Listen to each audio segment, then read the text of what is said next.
сүйлөшөйүн деп сиздерге айтайын деген сөзүм бул тема башка. Нематулла ажы ушу умарада жүрсөк дагы келип эле баягы үй бүлөгө келип кадалыптыр деп жаман ойлобоңуз. Себеби жашоонун башаты ошол үй бүлө. Алла Таала insandın özünün deydi.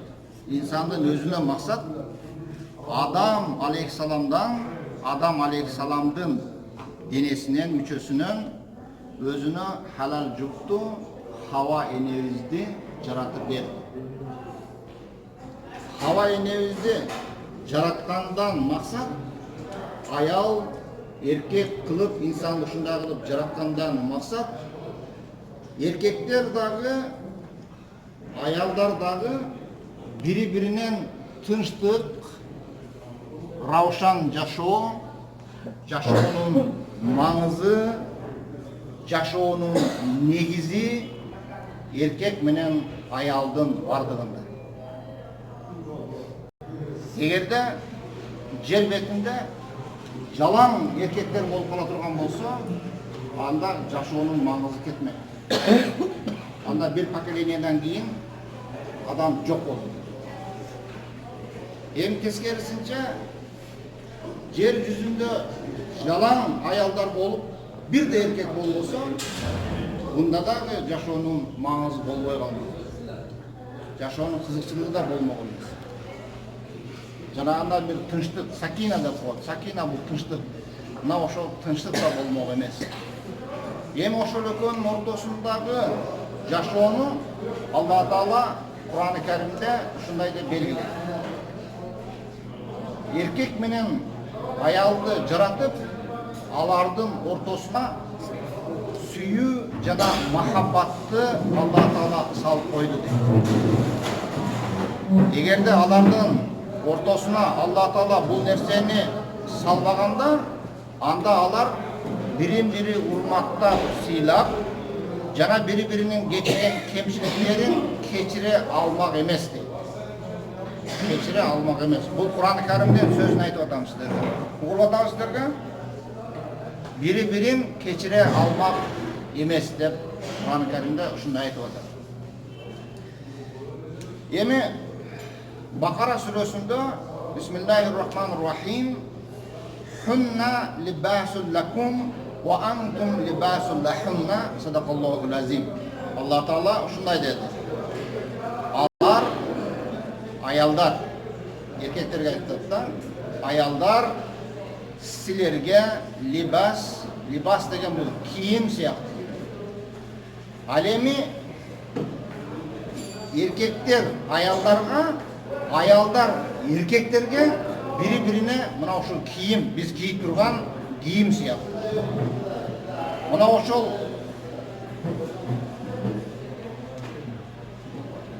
кийимдер адам баласына канчалаган кызматтарды кылгандыгы ал бардыгыбызга да белгилүү.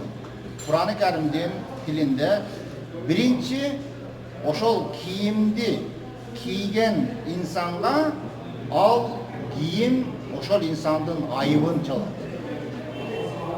Ал инсандан денесинде, мүчөлөрүндө кандайдыр бир айыптар боло турган болсо, жакшынакай кийинип алса, ошол айыптын бардыгын ошол кийим жабат, бекитет.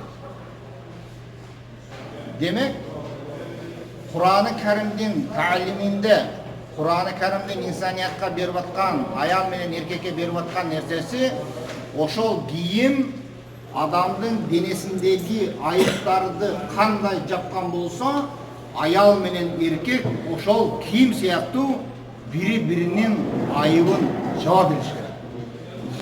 Кур'ан-ы Керимдин таалими ушундай айтып атат. Экинчи либас кийим. Өзүнүн кийген, ошол кийген инсанды зыйнаттап, кооздоп койот. Жакшынакай кийинип алса, ал адамга урматсый жакшы болот да.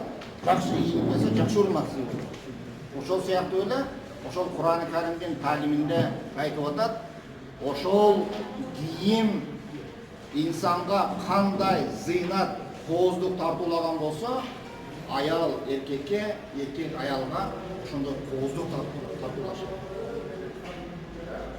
Бири-бирин мындайча айтканда кемчилигин толуктап, бирин-бири кооз кылып турушат. Үчүнчү, либас өзүнүн кийген кишисин жазда ысыктан, суукта, кышындасы сууктан сактайт.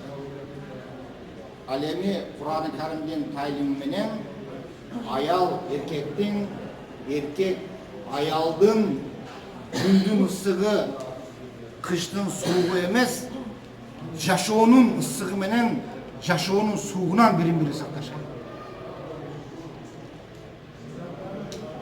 Ал эми төртүнчү, либас өзүн кийген инсанга эң жакын нерсе болот.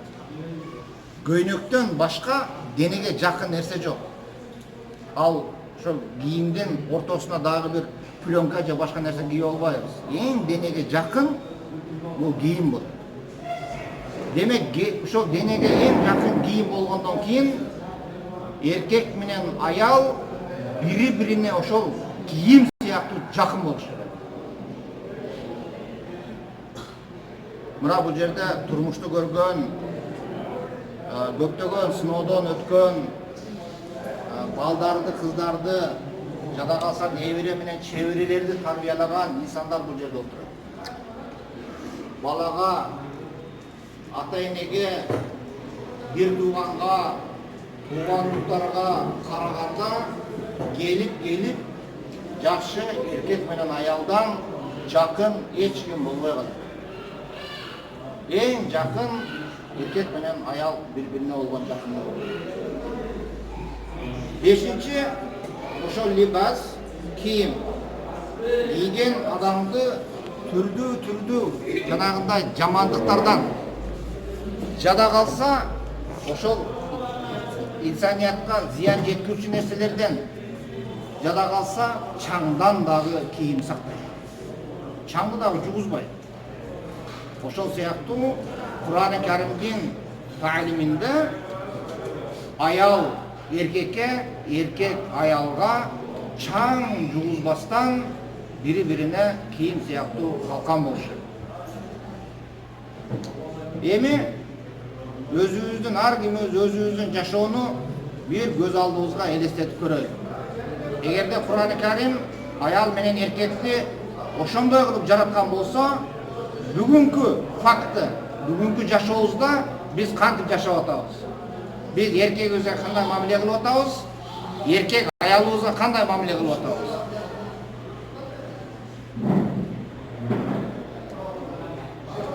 Эгерде Кур'ан-ы Каримдин таалими менен жашабасак, биринчи айтып кеттик, кийим адамдын айыбын жашырат деп. Эгерде Кур'ан-ы Каримдин таалими менен биз жашабаган болсок, анда эркек аялдын, аял эркектин биринчи айыбын ачат.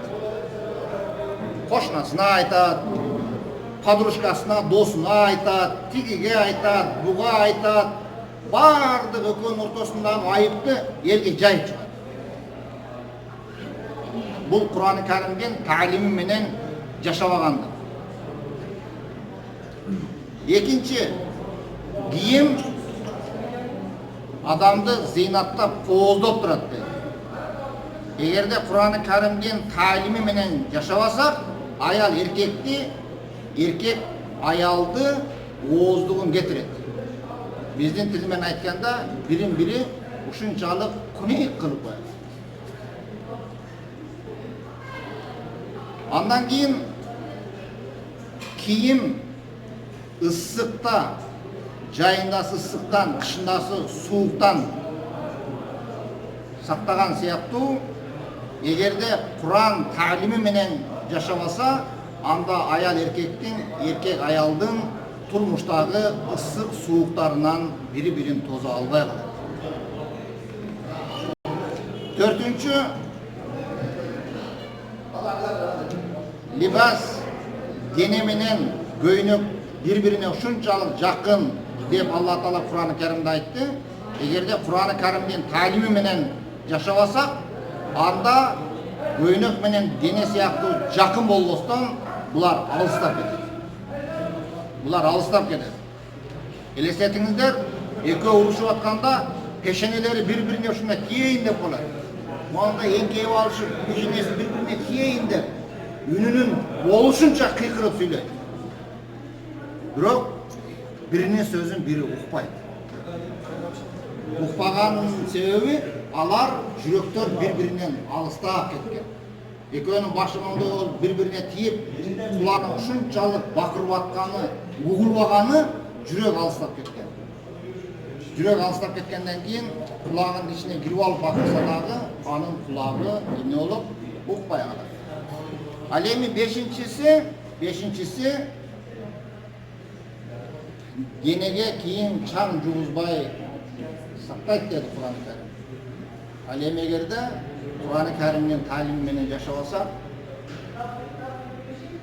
ал чаң эмес, башка нерсени да буза алат. Бул деген сөз баягы биринчи эмесин эле айттык го, жанагы айыбын жашырат деп. Биринчи урушта жолук чечилди деп кое бердилер. Адам жылаңбаш болду. Экинчи уруш талаш бири-бири менен келише албай калган кезде көйнөк чечилди. Кийинки уруш талашта анын ич кийимдери да чечилип кетти. Эми элестетиң, ошондой нерсе менен көчөгө адам чыга алабы?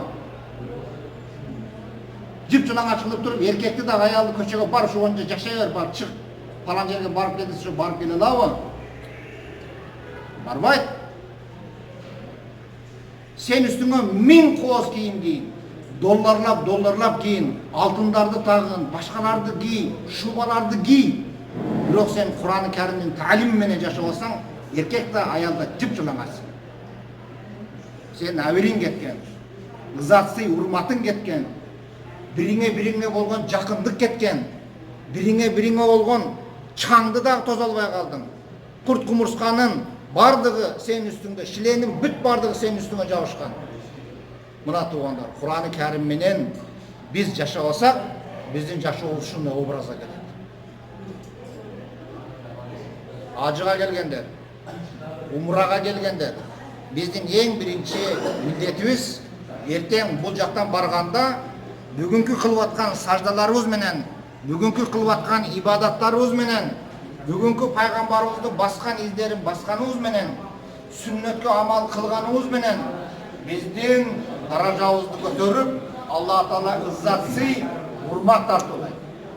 Эртең барып самолеттон түшөрүбүз менен туугандар тозуп алат. Ажеке дейт. Үйгө барганда бир топ туугандар келип сизди күтүп турган болот.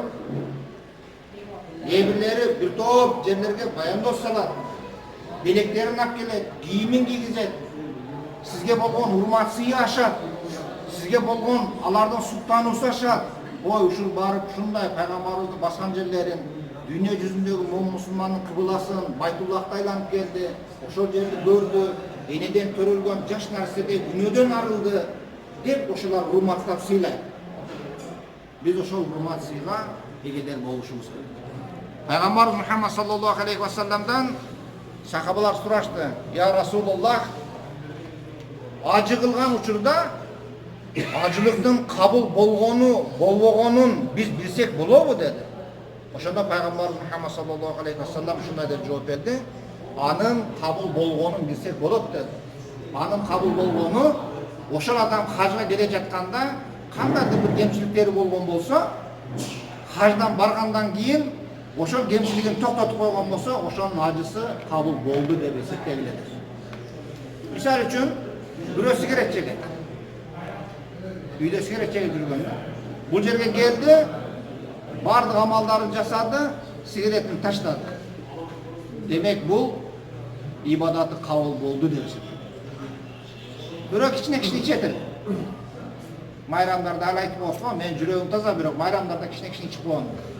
Ошондой майрамдарда кичине чыгып коет эле. Ошо кичине ичкен дагы Алла Тааланын ушундай эмесин көрдү дагы, я кой, ушуну деле ичпей эле коеюн деп туруп, аны дагы токтотуп койду. Ошону токтотуп коюштугу менен анын ибадатын биз кабыл болду деп билебиз. Құда қаласа Алла Тааланың ошондой урмат сыйына эгедер болгондон кийин ошол урмат сыйды ошол боюнча кармап, андан ары алып кеткенге биз аракет кылайлык деп